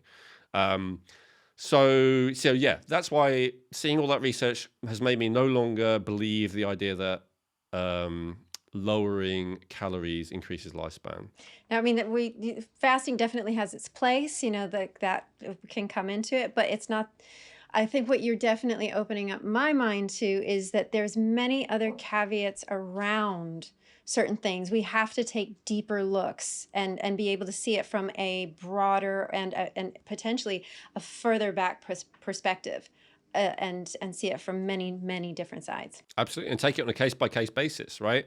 Some people definitely feel better when they fast. It definitely has real benefits. They're not imagining it. But could it just be that overall their toxin poison burden is so high that they're better off slowing down their metabolism and removing poisons than they are doing the opposite, right? So people who feel better dry fasting, not even having water. I mean, I guess if you're dry fasting, and you're not like putting any in your skin and you're not bathing in any toxins, you're going about any toxicity. Maybe getting that break from toxicity is really beneficial to your body. So yeah, as you say, case by case basis. We don't want to be dogmatic about this and go, oh, you must always speed up your metabolism no matter what. Oh, you must always restrict calories no matter what. It definitely is case by case. All right, so nutrients, you asked me these. Methylene blue. Kind of a nutrient, not really. It's actually technically classed as a drug, although you can buy it. Every hospital has it available, and they will administer it to you if you have been poisoned. Why? Because it is so effective at helping the red blood cells transport oxygen around your body. It also donates to all 4 phases of the electron transport chain, which is basically the Krebs cycle. It's the thing that allows ATP to be produced. So it's the most direct help possible for energy ATP production. It's not going to speed up the metabolism, but in the sense of putting the accelerator on like thyroid. But if you're not producing enough energy because there is any kind of slowdown in any of the specific steps of the ATP production process, this gives the most support to that whole process more than anything else. More than even magnesium, which is next on my list. Magnesium is needed for 300 enzymatic process, hugely beneficial for so many things, absolutely essential for energy production. But I would say methylene blue, the reason it's number 1 for me is it's even more just supportive. Like literally, if you go into hospital and you're like, I can't breathe, I've been poisoned, they're not going to give you magnesium. They're going to give you methylene blue. It's that, powerful and effective.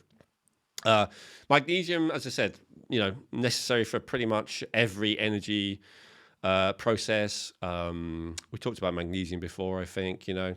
Different types have different purposes. In terms of the purpose we're talking about today, probably the best type is the one that's most absorbed rather than the laxative type. So magnesium glycinate or magnesium lysate, some kind of thing where it's bound to an amino acid. Maybe magnesium citrate is not too bad as well. Something like that would be the most effective. All the B vitamins. Whenever you look at the B vitamins, and again, one day I'd like to do maybe an episode on each one. They're all fascinating. They all do so much. To just call them the B vitamins is just like saying the hormones. It doesn't do justice to the amount of different things that they do. But what they all do is they are all absolutely essential to helping your body produce energy. And again, if your body isn't producing enough energy, there's often a case where there's like a weakest link in the chain, what they call rate limiting in this whole electron transport chain, the whole process, the Krebs cycle, and making this ATP. And B vitamins are very often cofactors. So eating a high B vitamin diet, which is not easy, or taking some kind of B vitamin complex supplement, which is easy, can be really helpful for supporting. And here's the other thing. Oh, let's get to this.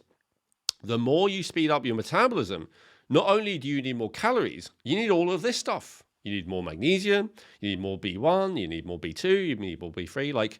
So that's another thing. It's not just if you have a calorie deficit that speeding up your metabolism may deplete you. If you have a nutrient deficit, it can deplete you even more. So that's another reason. If you're already very deficient in a bunch of nutrients, speeding up your metabolism will make it worse because it will increase the demand for those nutrients. B1 is my favorite of the B vitamins. I mean, they're all essential, but it's my favorite to supplement first and foremost because it's so hard to get enough from diet. Even if you believe the RDA that the government gives you, if you actually go for the food tables and look, it is very hard to get enough, even based on the government RDA, let alone an optimal amount. And the government agrees, which is why they created laws 100 years ago when there was systemic B1 depletion everywhere that basically mandated it had to be added to like all grains, and then a bunch of other foods as well. And then they pushed us to eat like a primarily grain diet. So yeah, like it is extremely important. And again, it's one of those rate limiting ones. The more your body is creating energy the right way, the more B1 you're going to use up. So B1 is very, very important.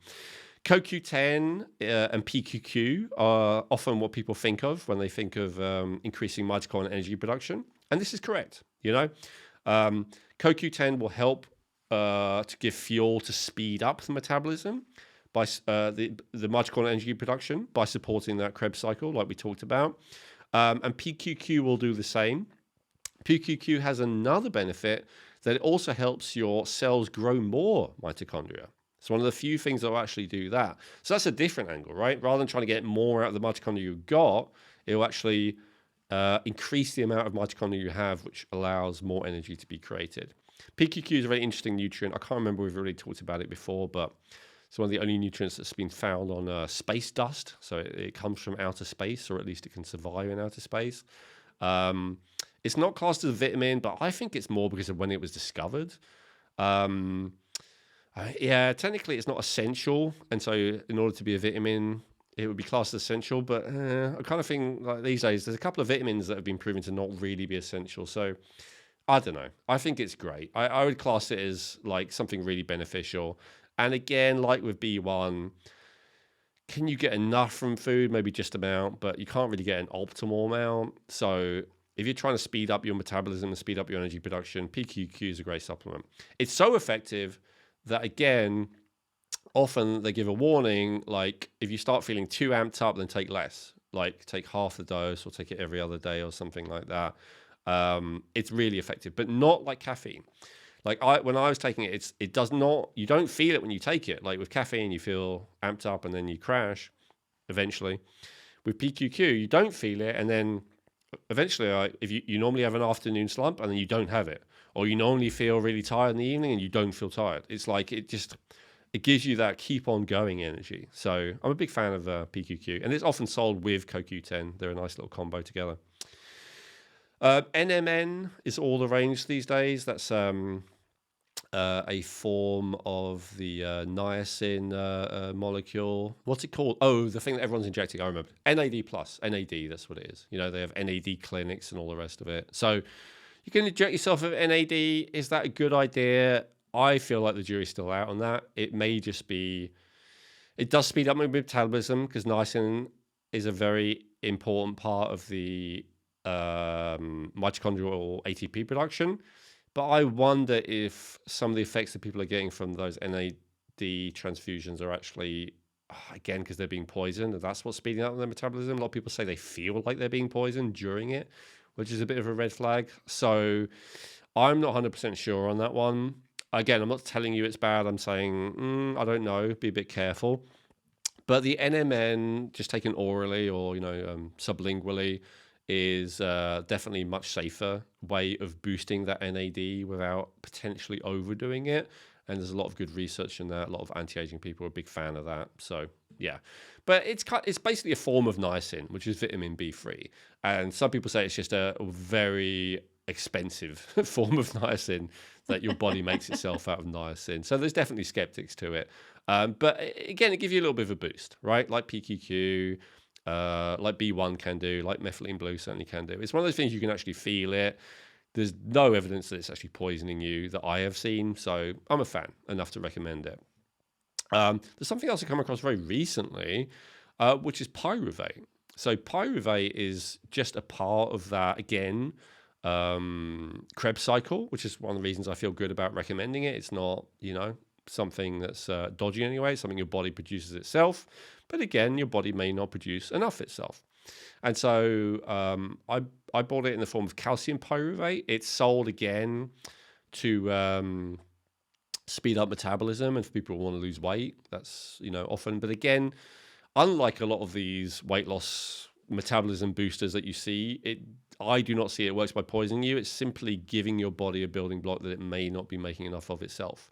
There's a warning with it, with pyruvate. You want to take it with carbohydrate because it will speed up energy production. And so you need some carbs there ready to work. So it can actually make you feel a bit not great if you have it on a fasted state. So again, that tells me it's working. Like it's actually doing something. It's one of those supplements that you can feel the difference of. So yeah, I'm quite keen on it. Fairly new to it, but recommend looking into it if you want to do everything you can to boost metabolism. Obviously, the most important stuff is the stuff I said earlier, right? Thyroid, CO2, but cutting out some of the poisons. But these are kind of, optimization things. And then in terms of stuff, peptides, we talked about before, MOTS-c is the peptide specifically for speeding up metabolism. I saw when it was originally sold, it was sold as exercise in a bottle. I think that's pushing it a bit in terms of how much fat it could help you lose. I think that's pushing it a bit. It's a bit of an exaggeration, but can it speed up metabolism? A bit, yes. Will it do as much as thyroid? No. I think if anything is exercise in a bottle in terms of fat loss, it is actually just thyroid. But MOTS-c, I still like it. I still feel like it's a nice little energy booster, but it's fairly expensive. I would not recommend it to most people unless they really, want to do everything. And then 5-amino-MQ. So this is the orange powder, as we always refer to it as, Krissy. It's not a peptide, but it's usually sold by people who do peptides or research chemicals. It is an NMNT inhibitor. I think that's the technical term. And it kind of does it, the NAD thing I talked about earlier. So that's like one of the cofactors for energy production, which is, why it's a big deal and why people love it, and it can speed up metabolism. So NMNT actually works, instead of giving your body NMN, which skeptics say your body will just make itself and it will just break it down if it's already got enough. NMNT actually stops your body from breaking the NMN down so quickly. Sorry, an NMNT inhibitor will stop your body from breaking down the NMN as quickly. And so 5-amino-MQ is that. And again, as you know, Krissy, you feel it, right? You take it.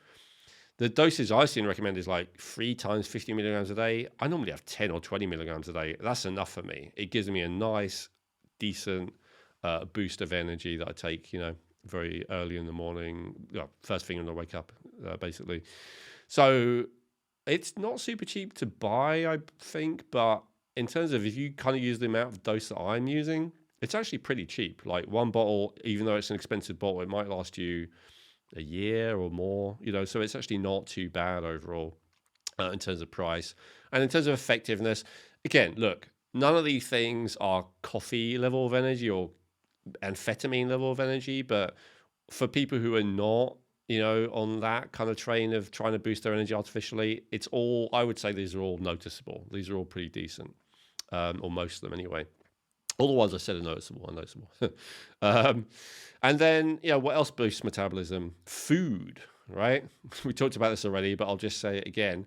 Food, frequent food, protein, carbohydrate, fat in the right ratio. Generally, that right ratio, if you're trying to optimize for metabolism, is mid to high protein, high carbohydrate, low to medium fat, and most of the fat being saturated. So this is very different, right? This is a very different approach if you want to lose weight. Does the keto diet help you to lose weight? Yes. Because it puts you in a high stress, because your body needs stress chemicals to convert protein and fat into glucose, which you can ultimately turn into energy. So it puts you into a high stress state. It helps your body deal with out of control insulin. I'm not saying keto is bad. For some people in some contexts, it is obviously very helpful. People get better. Some people basically, they've overdone it with the carbohydrates so much. They've used the wrong kind of carbohydrate. They're eating loads of carbohydrate despite their metabolism being slow. They're getting so many bad effects on the carbohydrate. They feel great when they reduce it or even remove it, right? I do not deny that. And that's fair enough. If that's working for you, that's working for you. But this is a different approach. And this is rather than, and again, maybe that's necessary. If you've overdone carbohydrates so much, or if your body can't handle carbohydrates so much that carbohydrate is like a poison for you, then you may need to not have carbohydrate for a while. Maybe months, maybe years. I don't know, right? I'm not denying any of that. But I'm saying the ultimate thing is to get to a position where you speed up your metabolism, so then every system of your body has energy. And in order to do that, you will need carbohydrate, right? So that may not be a thing that you start tomorrow. Don't start having loads of carbohydrates because I said so and you really wanted it. But, it may not make you feel better if you have loads of carbohydrates tomorrow. It may well make you feel worse, depending on your situation, right? Certainly if you have, out of control blood sugar issues, insulin issues, or worse. But optimally, you need a decent amount of carbohydrates. Excessive fat will slow your metabolism down. Generally, the recommendation is if you are underweight, like I was, I'm not anymore. God, 85 kilo now, Krissy. So I'm actually almost at the high end of the BMI. And no fat yet, from what I've seen. So that's nice. But I always think of myself as an underweight person. So soon I may have to reduce the fat, but I'm not there yet. But anyway, if you're underweight or you want to gain a bit of weight, you can still have quite a lot of fat calories. But if you actually want to lose weight whilst boosting your metabolism, you probably want to start to reduce the fat. And when you do have fat, coconut oil is the best for metabolism. It's been shown the MCT oil, the special type of, it's not quite the same as other saturated fat. It will speed up metabolism a bit. And saturated fats in general. But again, quantities, right? I've seen people who are like, oh, I read that if you have coconut oil, it makes you lose weight. And then they have like 10 tablespoons a day. And then like, I seem to be gaining weight. Well, yeah, right. It's not a magic pill. Quantities still matter, right? But so yeah, some saturated fats, coconut oil is especially good, MCT oils. And then hormones. So the one that's easily available, that is sold to speed up metabolism, that is not a poison, is 7-keto DHEA. This is a hormone, but it's sold as a supplement, I think, because it doesn't downregulate. So any hormone that doesn't downregulate, they are allowed to sell as a supplement. So yeah, 7-keto DHEA. I won't give any recommendations for amounts, but this will often, you can look it up and read people's reviews, right? This helped me lose weight. This makes me feel warmer. This gives me more energy. It doesn't agree with everyone because hormones are complicated. And again, I think people put the cart before the horse. If your thyroid is underactive and you're not moving and you've got low CO2, probably none of this stuff is going to move the needle significantly. But, all other things being equal, 7-keto DHEA, a lot of people like it. I can't remember if I had a good experience with this one or not. Yeah, this is one of the few, maybe the only one that I do not personally have a good experience with, but I know a lot of people do. So I thought I'd mention it anyway. Dopamine is the only type of stress chemical which is good. And I'm going to talk about that more in the next episode, but it also does speed up metabolism. And then, the hormones that especially help to not speed up necessarily, they won't ever make it go over, but optimize metabolism are testosterone, especially for men, and progesterone, especially for women, although both need both to some degree.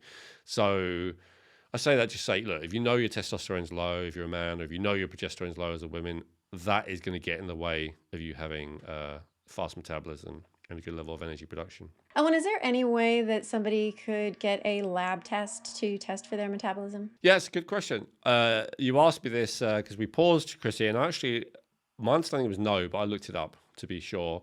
And what I found is basically, metabolism tracker you can take with you anytime. And I was like, oh, right, there you go. I guess I'm out of date. Look into it. What is it? It's a CO2 test. So it goes exactly back to what I said. The best way of seeing your metabolism is to measure your CO2. So yes, you can test that, right? But the test that I told you earlier is probably just as good, which is just holding the breath and seeing how long you can hold the breath for. But by all means, that might be something that is interesting to try, that thing. I can't remember what it's called. Hey, they don't sponsor us, so I won't name them, but yeah, you could look it up. And then the other thing was a metabolic panel. And so this is testing a bunch of blood markers, but they're only indicative of metabolism.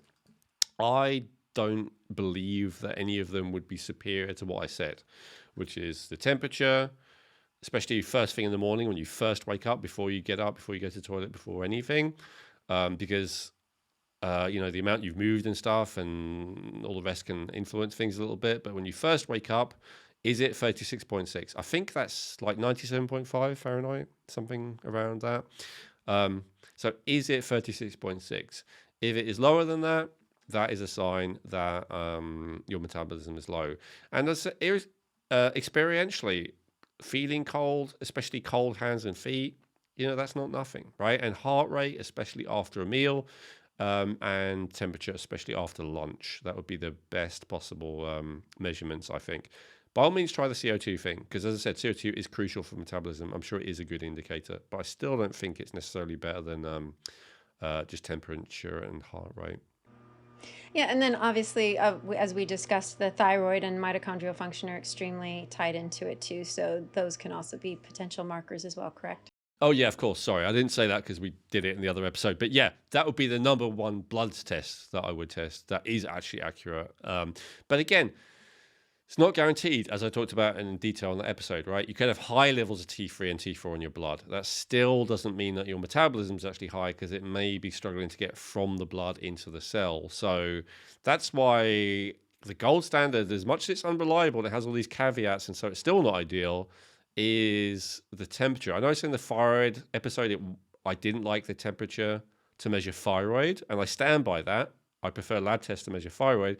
But when it actually comes to metabolism, which is the end result of it, I do like temperature. It's not ideal. As I said, for women, it's trickier because you've got to do an average for the whole month, but it's the most reliable overall that I know of, unless this company manages to persuade me that their CO2 tests are super reliable. But until that time, it's the one that's been, reliable and used for 100 years, put it that way. Beautiful. Elwin, as always, thank you so much for your dedication to the research and bringing this information to us all, especially me, as I'm learning so much with you. So any final thoughts before we close? Yeah, thank you very much, Krissy. Always a pleasure. Thank you for your great questions. A lot I wasn't expecting today. Caught me out, but it's good. It's really good. Yeah, so I would say, try not to be black and white about this. Don't rush headlong into following my recommendations for speeding up metabolism, because they might make you feel worse for reasons that I've explained. But just see it as like, that's my ultimate goal. My ultimate goal is to go back to having a metabolism of like a healthy, early 20-something. I may not be able to get there tomorrow by doing everything. And then, by all means, cherry pick my recommendations, but I'd strongly recommend start with the first three. Like, don't ignore them, and don't ignore number one, right? Thyroid, CO2, poisons. Those have to be dealt with. As much as I'd love to say, as someone who sells supplements, just buy supplements, it's just not true. They're all good. They're all helpful. I'm a big fan of them. All the ones I recommended are safe, are not negative in any way, which is really important. But yeah, start with the basics first. Yeah, the one more thing I wanted to add in is watch out for next episode. As I said, I won't call this part one and next one part two, but this is like the give you the energy to function well, but the next one is how to actually feel good. And one of my businesses is called Feel Younger. Like, it is all about actually enjoying life, right? It's not about being a robot and following a set of rules and having a certain temperature or a certain pH or a certain blood test result, right? It's about enjoying life. So definitely make sure you tune into the next episode for that. Fantastic. And thank you all for joining us today. Please remember to hit the like and subscribe button so you don't miss an episode. And we look forward to seeing you all again next time. I hope you enjoyed that episode. And if you did, I want to tell you about a way that you can support the podcast while also getting great deals on high quality supplements that Elwin and I personally use. And that's Feel Younger. What I love about Feel Younger is that they have great quality products with minimal fillers at a very affordable price. You can call their customer support team 20 hours a day, 7 days a week, and in my experience, they're very helpful and friendly. And the thing I love most of all is the amazing descriptions that Elwin has written about each product category on that topic. And each product has so much education on it that I've actually learned more from reading the descriptions than I have from a lot of articles. So to support the podcast, please use Feel Younger for all your supplement needs. And to let them know we sent you, use promo code RejuvenateMe for 20% off your first order at feelyounger.net. That's 20% off your first order using promo code RejuvenateMe at feelyounger.net.